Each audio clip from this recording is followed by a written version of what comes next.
ಮೊನ್ನೆಯಷ್ಟೇ ದೆಹಲಿಯಲ್ಲಿ ಆನ್ಲೈನ್ ಗೇಮ್ಗೆ 3 ಸಹೋದರಿಯರು ಸುಸೈಡ್ ಮಾಡಿಕೊಂಡಿದ್ರು.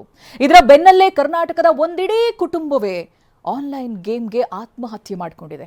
ಆಘಾತಕಾರಿ ವಿಚಾರ ಅಂತ ಹೇಳಿದ್ರೆ ಈ 4 ಬಿಹಾರದ ನಳಂದಾ ಜಿಲ್ಲೆ ರಾಜಗೀರ್ನ ಧರ್ಮಶಾಲೆಗೆ ಹೋಗಿ ಅಲ್ಲಿ ಆತ್ಮಹತ್ಯೆಗೆ ಶರಣಾಗಿದ್ದಾರೆ. ಮೃತರೆಲ್ಲರೂ ಕೂಡ ತುಮಕೂರು ಜಿಲ್ಲೆ ಗುಬ್ಬಿ ತಾಲೂಕಿನವರು ಅನ್ನೋದಾಗಿ ಗೊತ್ತಾಗ್ತಾ ಇದೆ. GR Sumangala, GR Prasad, GR Shilpa, GR Shruti ಅಂತ ಆತ್ಮಹತ್ಯೆಗೆ ಶರಣಾದವರು ಅನ್ನೋದಾಗಿ ಗುರುತಿಸಲಾಗಿದೆ.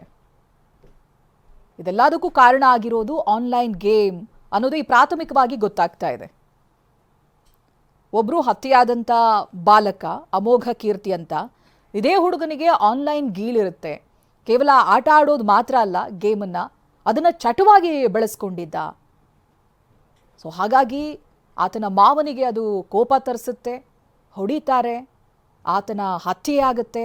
ಅದಾದ ನಂತರದಲ್ಲಿ 4 ಜನ, ಕುಟುಂಬದ 4 ಜನ ಆತ್ಮಹತ್ಯೆಗೆ ಶರಣಾಗ್ತಾರೆ. ಬಿಹಾರದಲ್ಲಿ 14 ವರ್ಷದ ಅಮೋಘ ಕೀರ್ತಿಗೆ ಆನ್ಲೈನ್ ಚಟ ಇರುತ್ತೆ. ಆ ಬಾಲಕನ ಫೋಟೋವನ್ನು ನೀವು ಗಮನಿಸಬಹುದು. ಈತ ಫ್ರೀ ಫೈರ್ ಗೇಮ್ ಅಂತ ಅದನ್ನು ಆಡ್ತಾ ಇದ್ದ, ಜೊತೆಗೆ ಅದರ ಚಟ ಬೆಳೆಸ್ಕೊಂಡಿದ್ದ. ಅಷ್ಟೇ ಅಲ್ಲದೆ ಮಾವನನ್ನ ಹಣಕ್ಕಾಗಿ ಪದೇ ಪದೇ ಪೀಡಿಸ್ತಾ ಇದ್ದ. ಕೆಲವೊಮ್ಮೆ ಈ ಗೇಮ್ಗಳಲ್ಲಿ ನೀವು ಆಡಿ ಸೋತ್ರೆ ಪೇ ಮಾಡಿದ್ರೆ ಸಾಕು, ನಿಮಗೆ ನೆಕ್ಸ್ಟ್ ಲೆವೆಲ್ ಸಿಕ್ಕಿಬಿಡುತ್ತೆ. ಇದು ಮಕ್ಕಳಿಗೆ ಗೊತ್ತಿರುತ್ತೆ. ಹಾಗಾಗಿನೇ ಹಣವನ್ನ ಮಾವನ ಹತ್ರ ಪೀಡಿಸ್ತಾ ಇದ್ದ, ಹಣ ಬೇಕು ಅನ್ನೋದಾಗಿ. ಇದರಿಂದಾಗಿ ಅಮೋಘ ಕೀರ್ತಿ ಅವರ ಮಾವ ಬೇಸತ್ತು ಹೋಗಿದ್ರು. ನಾಗಪ್ರಸಾದ್ ಅಂತ, ಸೋದರಿ ಶಿಲ್ಪಾ ಪುತ್ರನಾಗಿದ್ದಾನೆ ಈ ಅಮೋಘ ಕೀರ್ತಿ. 2025 ಆಗಸ್ಟ್ 8ನೇ ತಾರೀಕು ಅಮೋಘ ಕೀರ್ತಿಯ ಹತ್ಯೆಯಾಗುತ್ತೆ. ಮಾವ ನಾಗಪ್ರಸಾದ್ ಅಮೋಘ ಕೀರ್ತಿಯನ್ನ ಕೊಲೆ ಮಾಡ್ತಾರೆ. ತುಮಕೂರು ಜಿಲ್ಲೆ ಗುಬ್ಬಿ ತಾಲೂಕಿನ ಮೂಲದವರು ನಾಗಪ್ರಸಾದ್. ನೆಲಮಂಗಲದ ಸೋಲದೇವನಹಳ್ಳಿಯಲ್ಲಿ ಅವರು ವಾಸವಾಗಿರ್ತಾರೆ. ಹಾಗೆ ತಾಯಿ ಜಿಆರ್ ಸುಮಂಗಲ, ಜೊತೆ ಮಗ ನಾಗಪ್ರಸಾದ್, ಮಗಳು ಶಿಲ್ಪಾ, ಶ್ರುತಾ, ಅಮೋಘ ಒಟ್ಟಿಗೆ ವಾಸ ಮಾಡ್ತಿರ್ತಾರೆ. ಬಟ್ ಇಡೀ ಕುಟುಂಬದಲ್ಲಿ ಒಂದು ಮಗುವಿನ ಆನ್ಲೈನ್ ಗೀಳು ಇಡೀ ಕುಟುಂಬನೇ ನಾಶ ಮಾಡಿಬಿಡ್ತು. ಅಕ್ಕನ ಮಗ ಅಮೋಘನ್ನ ಕೊಂದು ನಾಗಪ್ರಸಾದ್ ಕೂಡ ಆತ್ಮಹತ್ಯೆಗೆ ಪ್ರಯತ್ನ ಪಡ್ತಾರೆ. ನನ್ನಿಂದ ಇಂಥ ಕೆಲಸ ಆಗೋಯ್ತಲ್ಲ ಅಂತ ಕೆರೆಗೆ ಹಾರಿ ಆತ್ಮಹತ್ಯೆಗೆ ಮುಂದಾಗಿರ್ತಾರೆ ಮಾವ ನಾಗಪ್ರಸಾದ್. ನಂತರ ಮೆಜೆಸ್ಟಿಕ್ಗೆ ಹೋಗಿ ಹಣ ಇಲ್ಲದೆ 3 ದಿನ ಅಲ್ಲೇ ಇರ್ತಾರೆ. ಮತ್ತೆ ಸೋಲದೇವನಹಳ್ಳಿಗೆ ವಾಪಸ್ ಆಗಿರ್ತಾರೆ. ಅನಂತರದಲ್ಲಿ ಸೋಲದೇವನಹಳ್ಳಿ ಠಾಣೆಗೆ ನಾಗಪ್ರಸಾದ್ ಶರಣಾಗ್ತಾರೆ. ಕೇಸ್ ದಾಖಲಿಸಿಕೊಂಡು ನಾಗಪ್ರಸಾದ್ನನ್ನ ಜೈಲಿಗೆ ಕಳಿಸಲಾಗಿರುತ್ತೆ. ಅಣ್ಣ ನಾಗಪ್ರಸಾದ್ನನ್ನ ಬೇಲ್ ಕೊಡಿಸಿ ಜೈಲಿಂದ ಬಿಡಿಸ್ಕೊಂಡು ಬರ್ತಾರೆ ಅವರ ಸಹೋದರಿ ಶಿಲ್ಪಾ. ಅನಂತರದಲ್ಲಿ ಇವರೆಲ್ಲರೂ ಕೂಡ ಹೋಗಿರೋದು ಬಿಹಾರಕ್ಕೆ. ಅಲ್ಲಿ ಆತ್ಮಹತ್ಯೆಗೆ ಶರಣಾಗ್ತಾರೆ. ಆ ಮಾವನಿಗೆ ನನ್ನಿಂದ ಒಂದು ಮಗುವಿನ ಕೊಲೆ ಆಗಿ ಹೋಯ್ತಲ್ಲ, ಹತ್ಯೆಗೆ ನಾನು ಕಾರಣ ಆದ್ನಲ್ಲ ಅನ್ನೋದು ಪದೇ ಪದೇ ಕಾಡ್ತಾ ಇತ್ತು. ಹಾಗಾಗಿ ಆತ್ಮಹತ್ಯೆಗೂ ಕೂಡ ಪ್ರಯತ್ನ ಪಟ್ಟಿರ್ತಾರೆ. ಅನಂತರದಲ್ಲಿ ಕೈಯಲ್ಲಿ ₹1 ಹಣ ಇಲ್ಲದಿದ್ರು ಮೆಜೆಸ್ಟಿಕ್ನಲ್ಲಿ ಕಾಲ ಕಳೆದಿರ್ತಾರೆ. ಅನಂತರ ಅವರಿಗೆ ಮತ್ತೆ ಪಶ್ಚಾತ್ತಾಪ ಕಾಡ್ತು ಅನಿಸುತ್ತೆ. ತನ್ನ ತಪ್ಪನ್ನು ಒಪ್ಕೊಂಡಿದ್ದಾರೆ ಪೊಲೀಸರ ಮುಂದೆ. ಅವರೇ ಹೋಗಿ ಸೋಲದೇವನಹಳ್ಳಿ ಠಾಣೆಗೆ ಶರಣಾಗ್ತಾರೆ. ಪೊಲೀಸರು ಕೇಸ್ ದಾಖಲಿಸಿಕೊಳ್ತಾರೆ, ಜೈಲಿಗೆ ಹಾಕ್ತಾರೆ. ಅನಂತರ ಅವರ ಸಹೋದರಿಯೇ ಆಗಿದ್ದಾಯ್ತು ಅನ್ನೋದಾಗಿ ಬೇಲ್ ಕೊಡಿಸಿ ಹೊರಗಡೆ ಕರ್ಕೊಂಡು ಬರ್ತಾರೆ. ಅದಾದ ನಂತರ ಇಷ್ಟೆಲ್ಲ ಆಗಿದೆ ನೋಡಿ. 4 ಜನ ಆತ್ಮಹತ್ಯೆಗೆ ಶರಣಾಗಿದ್ದಾರೆ.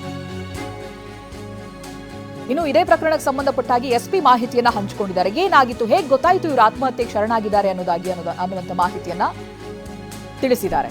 ಬಾಗಿಲು ತೆರೆದು ನೋಡಿದಾಗ 4 ಮೃತದೇಹ ಇತ್ತು. 4 ಆತ್ಮಹತ್ಯೆ ಕುರಿತು ಬಿಹಾರ ಪೊಲೀಸರು ಕೊಟ್ಟಿರುವಂತಹ ಮಾಹಿತಿ ಇದು. ಪಾಟ್ನಾದಿಂದ ಎಫ್ಎಸ್ಎಲ್ ತಂಡವನ್ನು ಕೂಡ ನಾವು ಕರೆಸಿದ್ದೀವಿ. ಮೃತರೆಲ್ಲರೂ ಕೂಡ ಬೆಂಗಳೂರಿನ ನಾಗಸಂದ್ರ ನಿವಾಸಿಗಳು ಅನ್ನೋದಾಗಿ ಗೊತ್ತಾಗಿದೆ ಅಂತ ಪೊಲೀಸರು ಮಾಹಿತಿ ಕೊಟ್ಟಿದ್ದಾರೆ.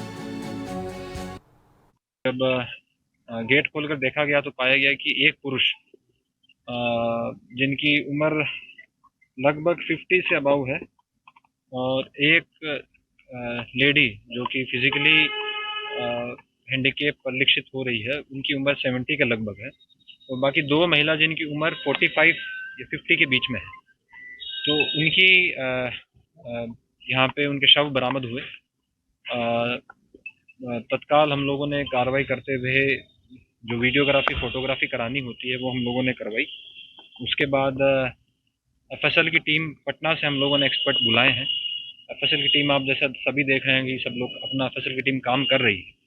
तो प्राइमरी फैसे ये हम लोगों को अभी तक हमारे इन्वेस्टिगेशन में आया है कि इसमें एक मदर है और एक पुरुष जो है वो उनके बेटे हैं और 2 उनकी बहनें हैं. और जो पुरुष है वो अनमेरिड है.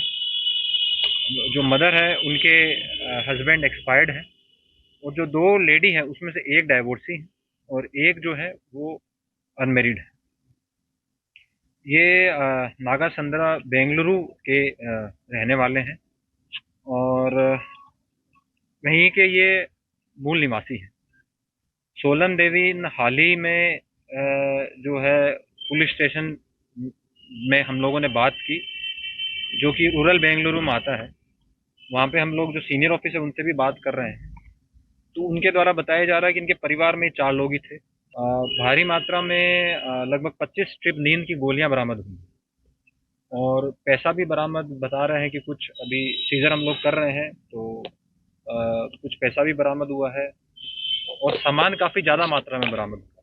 तो ऐसा लग रहा है कि ये लोग अपना घर बार छोड़ के निकले हुए थे। इन सबके आधार कार्ड और पैन कार्ड बरामद हुए हैं, तो जिससे पता चलता है कि वहीं के लोकल मूल निवासी थे। मुँह पे टेप वेप का तो नहीं, मतलब जैसा कि मैंने आपको बताया कि ये सब चीज़ें जो है ये फोटोग्राफी वीडियोग्राफी हम लोगों ने की है और जो एफएसएल की प्राइमरी ऑब्जर्वेशन रिपोर्ट आएगी उसके बाद ही हम लोगों को कहना ठीक रहेगा, क्योंकि क्या देखिए बॉडी बहुत दिनों से थी, 2 दिन से, तो जल्दी डिकम्पोज भी होती है। अब उसमें क्या मार्क्स थे नहीं थे वो हमारा अभी कहना उचित नहीं है, क्योंकि पोस्टमार्टम से भी बहुत सारी चीज़ें क्लियर होगी। इंक्वेस्ट से जो